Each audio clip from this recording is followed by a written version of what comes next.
Kevin Owens proves he who hesitates has lost. The tag matches turned out nothing how I thought. And Gunther reigns in Berlin. This is the Dangerous Jobbers podcast.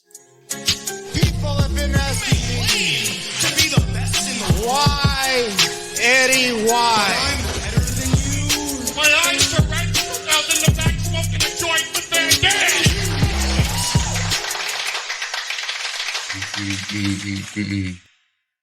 Yo, I am your boy Stevie Jobber.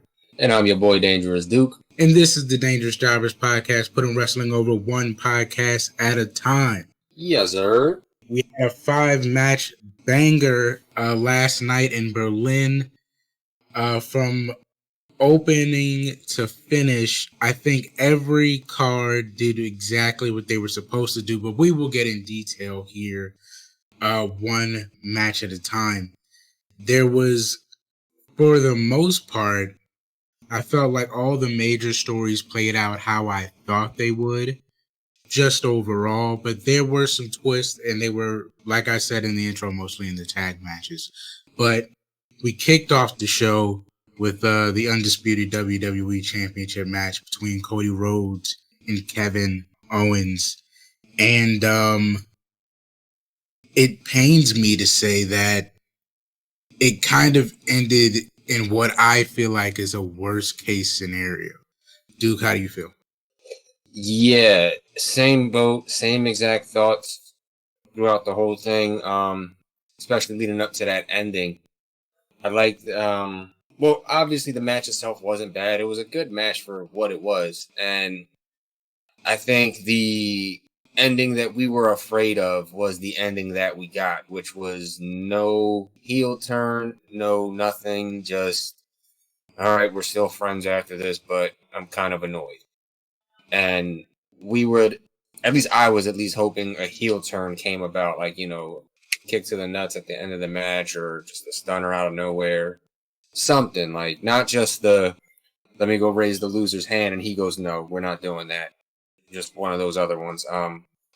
That was my gripe with it. That was really the only thing I didn't like. And now it just kind of leaves us in this place where we don't know what's going to happen next, I guess. This was the worst. Like I said, we got the worst case scenario. The one thing I didn't want to happen was for there to be a definitive winner and for it to be kind of an embarrassing match for Kevin Owens. Not in the quality of the match, but the story being that you hesitated. Yeah. That you let your feelings get in the way. That you did the one thing Kevin Owens never does. Mm-hmm. Is put his friends before his business. It's just weird. It just didn't feel great.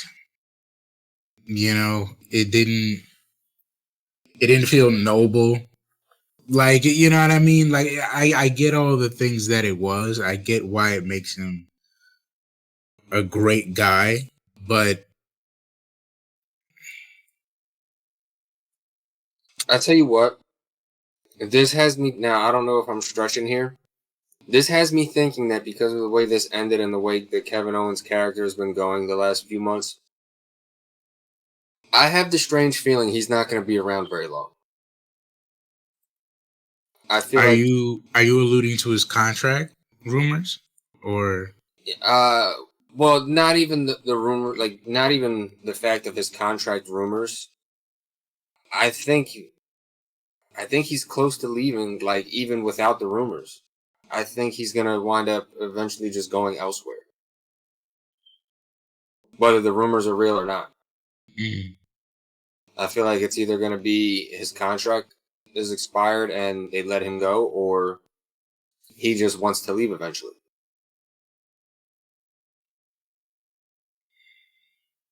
I could see that. I thought about it the other day and I said, you know, if he goes, he's kind of earned, and I don't want to say it like it's a thing people have to do, but he kind of earned the right to walk away with no gripes, I believe, on like a John Moxley kind of term, because he's basically done it all. Mm-hmm. He's carried the world title more than once. He's had some of the greatest feuds already. He's clashed with everyone else we call a great. He's main evented WrestleMania more than once. He's fought Stone Cold Steve Austin. He could call it a career today and be a Hall of Famer. Yeah, because really, there's nothing else for him to do. I mean, he could always do more, but does he need to do more? Not really. Not really. Not really. So I feel like maybe that's why they're going this route with him, with this kind of character. And I could see it being like a...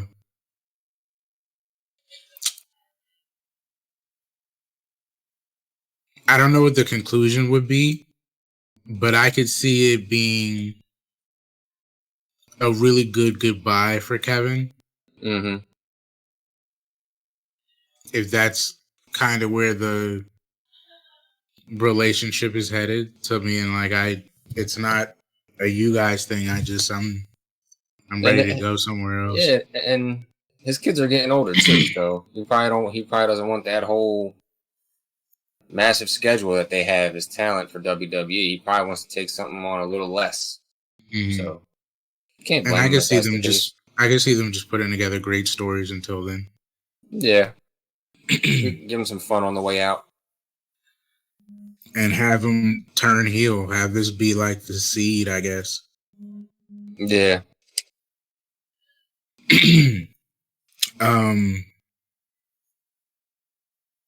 Moving on from that, I didn't even realize we'd go there, but that was a great topic we stumbled into. Moving into the first tag match, the women's tag team titles, Jade Cargill, Bianca Belair, versus the Unholy Union, Alba Fire and Isla Dawn. What do you think of that name? Before we even get into the match, what do you think of that name? I feel like it was just something that they found and kind of hoped that it stuck. It's not even catchy, really. No. It's like... I'm sorry. I like both these ladies. Yeah, I like them both too, but the name just isn't... name isn't sticking. It's like the... What's that other one that they got? Pure Fusion Collective or whatever. Yeah. Just bad tag names coming out. Yeah. Just bad tag names. We got to do better. We got to do better. And maybe that's why they haven't named Jade and Bianca, because nothing... Maybe they just coming up with BS. And they're like, no, we're not doing that. Mm-hmm. Yo, but speaking of... All right, so let's get to the match. How do you feel they did? And how do you feel about them not turning and winning the belts back? The match was decent. It was okay. It was a pretty good match as far as women's tag matches go. Like, was it anything super amazing? No, but it was serviceable, good enough. Kind of surprised they didn't pull the trigger on the turn, but then again, I'm really not, because it really... Did I want the turn to happen now? Yeah, I thought it should have happened now, but it doesn't do any harm or foul if they don't do it now.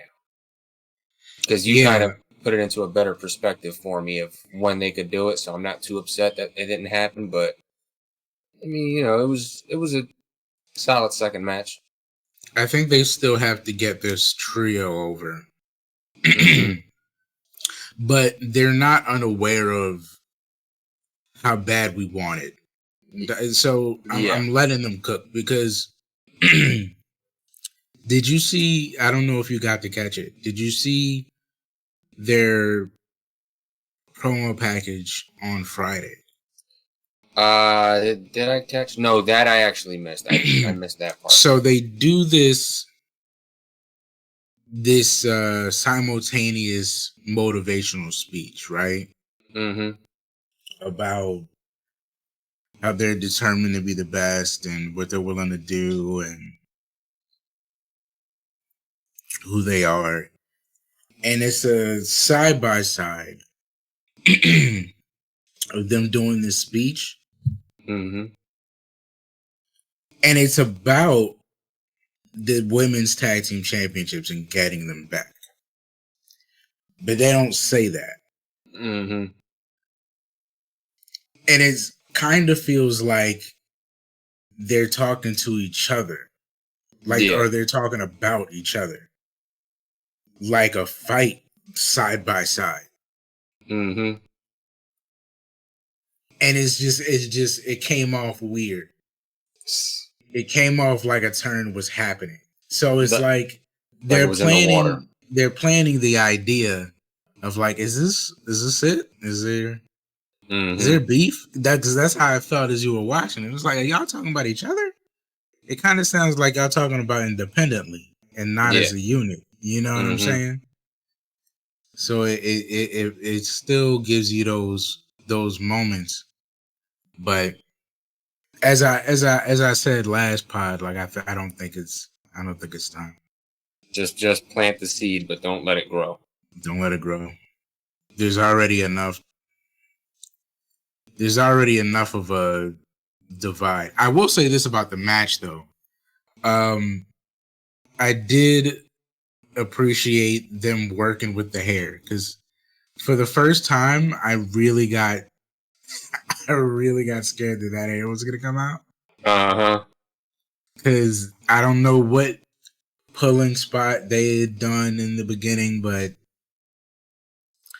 I was worried because I saw the strands of her real hair poking out of there, and I'm like, that thing's gonna come out, man. That thing's gonna come out, and it's gonna ruin the whole gimmick, bro. Like, I was like, yo, she's got to get out of there, and she wouldn't tag out. Nope. She finished the whole sequence. She got the whole spot off. She had faith in herself. She had faith in those women in hair and makeup, and they pulled it together. They pulled that shit together. But I thought, like I said, I thought they put on a great performance. I didn't expect them to win. I don't think either of us had them winning. But they won, and it was cool. This was a serviceable second match. Yeah. And then maybe they'll do a trilogy of Bad Blood. Or they'll do a trio of Bad Blood, right? Is that where the trio happens? Probably. I would say that's when the trios match happens. And we'll see how that goes. But I mean, I'm letting them cook. They on a big three thing. And they probably gonna ride this thing until, I don't know, War Games. I would imagine. Oh, good lord, that's a mile away. Yeah, but that is kind of the peak of where you're gonna go with a trio. Yeah, I guess. Is to force a way into a War Games, and I don't know, have that be the apex of like the big threes union or whatever, and from there, the next big thing is the Royal Rumble, so now you can plant more seeds of turns, and now we know the turn is coming, and then I get that it's very drawn out, but this feels like one of those things that, like, if they're gonna really take their time on it, it's gonna be this. Yeah. And it feels like one of those things they're not gonna wait for. I mean, well, that they're willing to wait for it, rather. Let's get to the strap match. More interesting things. I think after the women's tag, we kind of I appreciate that about Triple H. The matches we know are not super heavy in story. He gives us right out the gate so that we can just kind of move past those and get to the more important things. Yeah. Halftime strap match, Punk versus McIntyre. What are your thoughts? I liked it. I know some people were like hit or miss with it. Some people say they didn't like it. Some people said that they really liked it. I enjoyed the match. I liked the sequence of how everything went down. You know, pulling the bracelet out of the trunks, putting it on, and then using that as like an extra added narrative. The carrying to all three of the four corners. I thought that was pretty funny. I like that that little thing they threw in there. I enjoyed it. It was a good enough match, and I will say it was better than the first match they had together. I can say that. I can say that as well. I agree. It was better than their first match. It felt a lot more like the match we deserved to get. That didn't have any weird thing thrown in the middle. I was gonna say, did it feel like this match was more on them as opposed to other people? So it's great that they went this way. Drew looked really good. Punk sold really well. And like I did enjoy that comedy spot of him carrying him around. Mm-hmm. It did feel like the 2010s. I felt like a Punk thing to do. And Punk actually looked better in this match too. Like much better. Like physique wise. I don't know if it was just because, you know, maybe he didn't have enough time to recuperate the first match, but he actually, physique-wise, he looked better this go-around. I think he wanted to bleed more, but it's fine. That's a Punk thing to do. Yeah, I felt like he was trying to take the blood further, but... Because you remember those tights. Yeah. So, like, as soon as I saw him, I was like, oh, I know where those tights are from. I appreciate the Drew Fat and Tire sign too. Yo, is he the Loch Ness Monster now? I guess. Can we make that a thing? That's what I was watching. I was like, he's the Loch Ness Monster, dude. I think that's what we gotta do. Drew Nessie McIntyre. That's what he is. Yeah, it's the Loch Ness Monster. We might need to do that. Because he's just like, I just was like, why is he still keeping this up, man? What is this? Oh my god! So yeah, but they had a great match. I think I developed an opinion by the end of the show about the direction that these matches were probably produced in, but I'll leave it for the end. For now, though, yeah, final thoughts. I thought it was a great Punk showing. I think if he's going to keep doing matches like this, his matches are going to be like every 3 months. I'm just thinking about it. Like the build will happen every week to week, but the matches will probably be like every other month or every month, once a month. It doesn't feel like it's going to be going every week. You know what I mean? Yeah, and you know what? That's okay. I'm fine with it. Yeah, I've gotten to the point now where I feel like when you're at his level or his stature, you're one of those guys that comes on once a month to wrestle, but you're always there, like with a microphone, doing promos, something backstage. He's going to be there every week, but he's not going to wrestle every week. And he's going to be there figuring out something to do. You know what I mean? Which is great. I like a Punk that's enthusiastic. Yeah. That can come to work and be like, all right, what are we doing? How do we make it better? And have like a team of people willing to work with him to figure that out.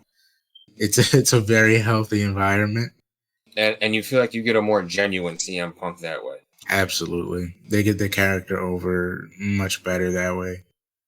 They tap into not changing anything about the reputation of Punk and making it work towards... They did basically what they did with Logan Paul. Yeah. Let's leave everything that you feel about this person up in the air and ride whatever mystique that is into the character. Yep. Which is great. The mixed tag match, the Terror Twins versus the Judgment Day. This was kind of the more comedy spot. I saw the Terror Twins and thought this is like somehow what our Brothers of Destruction have turned into. Yep, our siblings of destruction. If there's one takeaway I can give you from this match, it's that Rhea Ripley really likes to sing her theme music. Yes, so much so that Damien started singing it. I just realized that was her whole thing. She just like sung her theme music. Yeah, so did Damien. But I mean, the match was cool. I just wish Judgment Day would have won. I ain't gonna hold you. I mean, look, I'm thinking the same thing here, but when you take a look at the grand scheme of things, they kind of can't. As I was thinking back on it, because Rhea's got to go back at that woman's title. Nobody else is going after it right now. Damien, he's got his thing with Finn, but I feel like they still got a little bit of stuff to do there, because you can't have your tag team champion doing one thing on his own while his partner just sits there doing nothing. So I feel like Rhea's just going to go straight back into Liv, and then Damien's just going to be You think it's going to be Damien and Finn at Bad Blood? Yeah, it's got to be, because he's still got Finn in his sights, Or Finn will have a tag title match, and Damien will cost him the tag titles. That's possible. I can see Damien costing him the tag titles, probably even in the next couple weeks, if not at Bad Blood. I think it'll be at Bad Blood. But I mean, any final thoughts? I thought Dom could have got off a little more, but I know the story that they were trying to tell. Yeah, it was like they were trying to make the Terror Twins seem like unstoppable at times. They literally were the Brothers of Destruction, bro. Yeah, and I mean, that's the story they're going with, so you kind of have to do that. Not mad at it. I do kind of wish Dom did a little bit more. I thought this was the moment. It is what it is, I'm gonna say that's the only part of Dom I'm still looking for is a main roster true display of how good he is in the ring. Because we already know behind the scenes how many reps he gets in and how he's kind of the workhorse of Raw, at least. Mm-hmm. So to finally get like a good, because Liv is kind of proven. It's clear that she's not going to be as good as Rhea Ripley in that story, but where she, where her level is. And Dom still hasn't had one of those matches against one of those high level guys to prove that he can really hang. I think there's going to be a time for it. It's just not now. Mm-hmm. If I have a theory on Dominic and their plan with him, but that's a topic for another day. That's a whole different ether to jump into. But I have a theory on Dom. I have a theory on Dom. Because I would love to hear it. All right, so moving on. The main event. This scared me a little. The entrances. You did not know which way this was going from the entrances.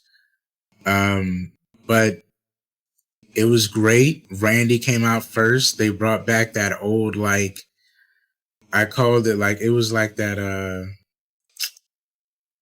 was that 24 karat gold dust shot, or that like that like COVID like cinematography, like they did that crazy camera shot on Randy, and all of Berlin was singing its song, and there was that moment where he backed up into the fans, and He has so much love. The energy in there was crazy for Randy. Yeah. And I felt like it almost swallowed Gunther's reaction. Because It I was almost expected Gunther to get a much bigger pop at first. And it kind of built back up. So, like, I don't know. The atmosphere was like, man, that's Randy Orton. You know what I mean? it was almost like it made you think, damn, who's really on home field advantage here? Right. It made you feel like Randy was the guy from Berlin. It was kind of crazy. But then they got down to the match, and I think I said it the first time, and I'll say it again. I feel like Randy Orton has been the first guy to get in there and really feel even with Gunther. Like, Yes. and for I'll put a little more on it this time, because this time it felt like Randy was better. It felt like Randy was sharper. It felt like Randy was a little more on point than Gunther the whole time. Yeah. And that's the thing about Gunther matches too, though. Like, that's the great effect of Gunther and the great work of Randy. They both don't do anything without purpose. And they did the job of getting Randy over and making Randy look the best he's ever looked, which is crazy to say because Randy's always looked the greatest. But he looked amazing taking out Gunther's arm. It looked really one-sided for a minute. They were telling a great story. And then classic Gunther. I should have seen it coming, but every single time it surprises me. There's this moment where they suspend your disbelief just enough. And then Gunther snaps. I It's classic Gunther. He I just snapped at the end. I liken it to where I compared it to Avengers Infinity War in the beginning of the movie when Thanos was fighting Hulk. Mm-hmm. How Hulk was getting it in on him in the very beginning, and then Thanos just kind of studied the moves, let him And hit just him a started little bit, letting them off. and then started letting him off. That's kind of what it was like. Choked the hell out of Randy. Like that match was the match of the night for me. Yeah. Now, Yeah. I said that Yeah. I said that last Yeah. pod. I put the microphone to my face. I got up close, and I'm gonna do it again. I told you so. I knew that was gonna happen. Now, did the match go exactly how I thought it would? No, it did not. It took some turns. It took some turns. It did, but that match was still a classic. That was better than the first match that they had, which is what you hope for in these situations. If they ever do a trilogy, which I don't think they will because, it's 2-0 now. But if that third match ever does come about, that third match is probably going to be better than the second match, more than likely. I think if they do a third match, it should be once they flip, like once Gunther is kind of revered by the people, like once he reaches that point where you almost can't hate him because he's so good. Mm-hmm. And Randy makes a turn, that they should do it one more time, because even if Gunther goes over again, which I don't mind, I would expect it to be an even better match, because now you got a fully heel Randy Orton. And Gunther's style don't really change whether he's a good guy or a bad guy. And I was just gonna say, have we ever said that before about Randy when it comes to a rivalry? Like, I don't care if he loses every single match. No. It's never seemed possible though. I don't think we have ever said that in our time of podding or even watching wrestling. When Randy's in a feud with somebody and he can lose every match and we can be okay about it. Yeah.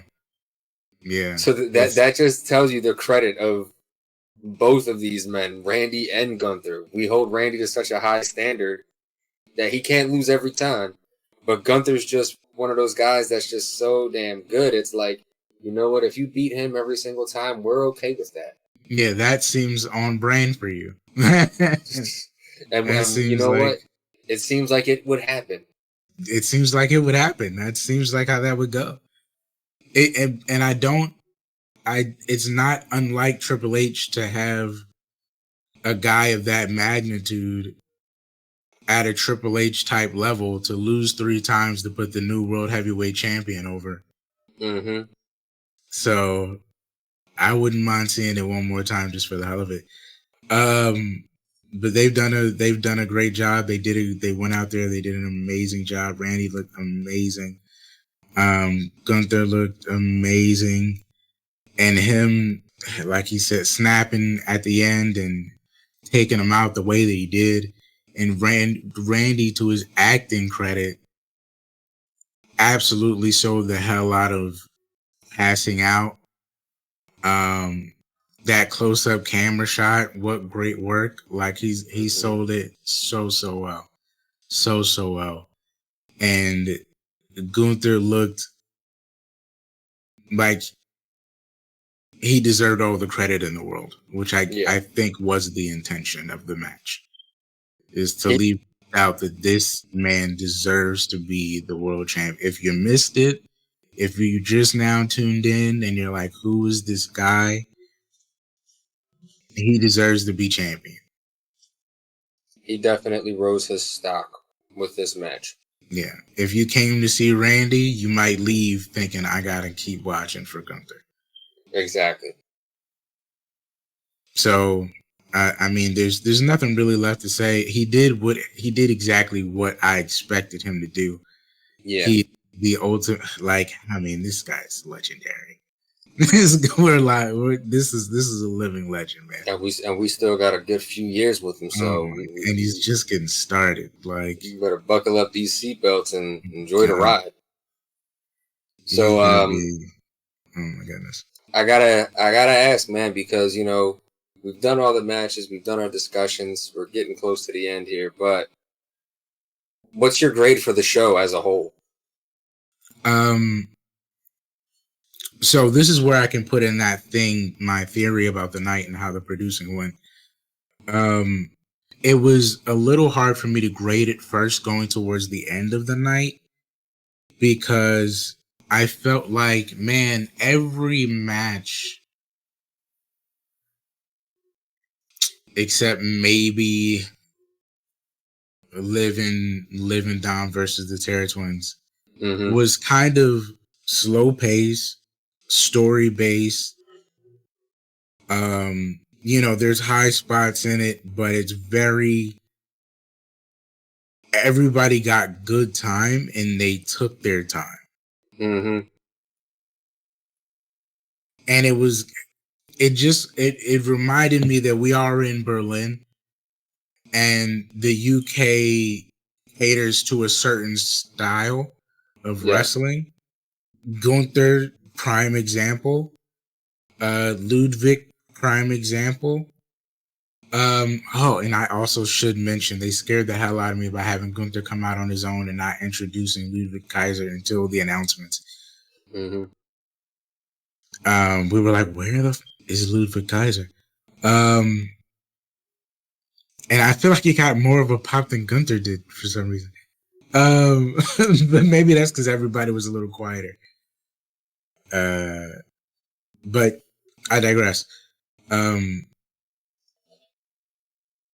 Because of that, it was hard to, like, I wanted to grade it high. It was a great show, but I felt like I didn't necessarily get too much of a fast pace or multiple